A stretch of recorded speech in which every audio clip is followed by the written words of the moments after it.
My name is Kato Mukasa, a lawyer, a human rights defender, a humanist, and an activist. I have taken over 20 years doing this work, mainly as charity, and my focus has been to support people who are generally vulnerable and gay people in my country and on my continent, Africa, have been generally marginalized. Today I'll talk about gay rights, but I'll also talk about gay history. And then I'll show why we need to love one another regardless of how we love and who we love. About 13.5 billion years ago, we had matter, energy, time, and space coming into beginning in what we now know as the Big Bang. And we also know from scientific history that about 3.8 billion years ago, on this planet we call Earth, molecules combined from particles, large and intricate, to form organism we call biology. And in brief, human beings came to be 2.5 million years ago. So humanity has been part of this cosmos. And we can say comfortably that human beings have their origin in East Africa. Now, if we can say that we all originate from East Africa, from Africa has Homo sapiens, or wise species of the genus Homo, or call it man, or call it wise man. Why do we then dispute the fact that among these wise Homo sapiens were gay people, were gay animals? We all know that humans are members of a big family called the family of great apes. If humans and great apes are cousins, gorillas, chimpanzees, orangutans are part of the human species. Talk about the chimpanzees. 6 million years ago, we are seeing a single female ape having 2 daughters. Why do we then say that it is impossible for someone to be gay? History, and I'm talking about scientific history, has shown us that we came a long distance to be the people we are.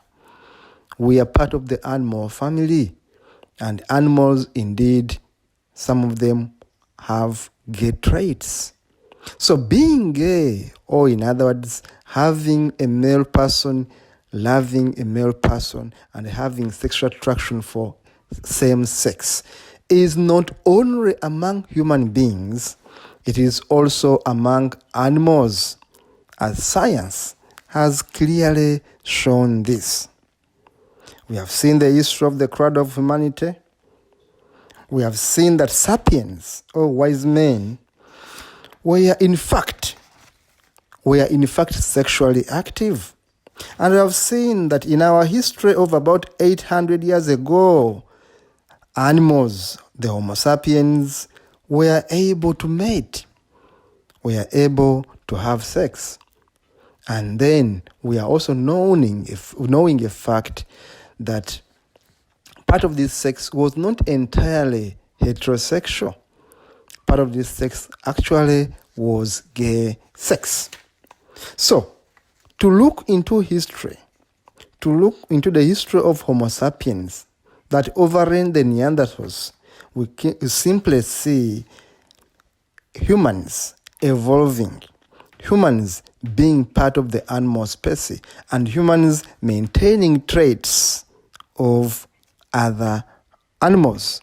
So it's erroneous for anyone to think that homosexuality is known to human.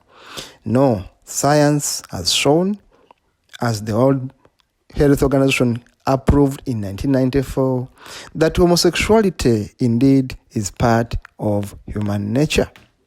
And therefore, it's wrong to assume that being homosexual is not natural. In fact, when you look at the history of animals, you will realize that indeed homosexuality is part of nature. And therefore, if we know that in our history we have had the Ovambos of Angola, we have had the Egyptian tombs depicting homosexuality, we have had the Bushman rock art in South Africa showing pictures of same-sex relationships. We have had the Mashoga, Bashamuke among the Swahili people. We have had the Tsonga, the Nkonana among the Songa. We have had the Sikonane among the Zulu. And among the Ugandans, we know the Modokudako, Abalibe and all that. And we know that these are part of people that were already homosexuals by orientation, even before the coming of colonialists. So why not allow to coexist with our brothers? Why not allow to live in peace? Why do we then hate our own people? Why do we allow government to use homosexuality as an excuse to steal from us, as an excuse to murder us, as an excuse to be failures?